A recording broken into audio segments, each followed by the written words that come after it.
Most major Western luxury brands now have a physical presence in China and also sell their products there online.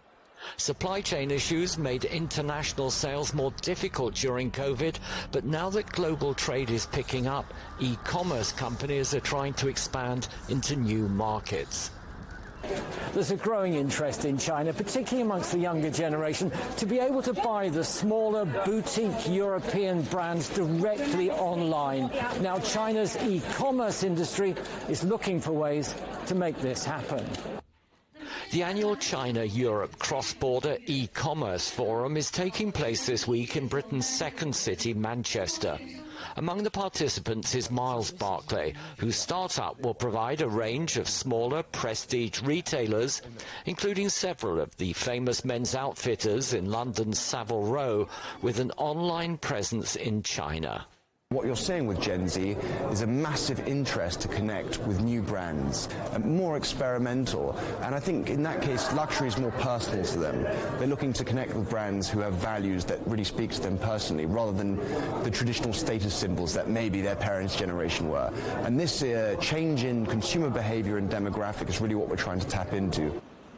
Barclay has signed a contract with China's giant logistics and online shopping portal JD, a one-stop shop providing everything from the online marketplace to getting the goods from the UK to China.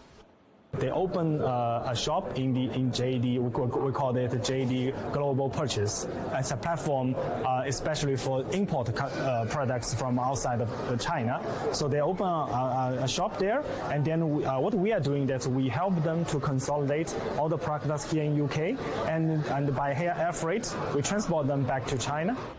Chinese manufacturers are also looking to sell directly to online customers in Europe.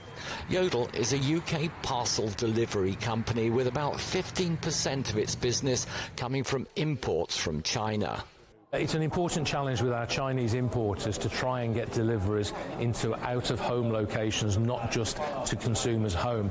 And by out-of-home, I'm talking about pick-up and drop-off locations or lockers. So we need to work now with the Chinese retailers to be able to have that as an option.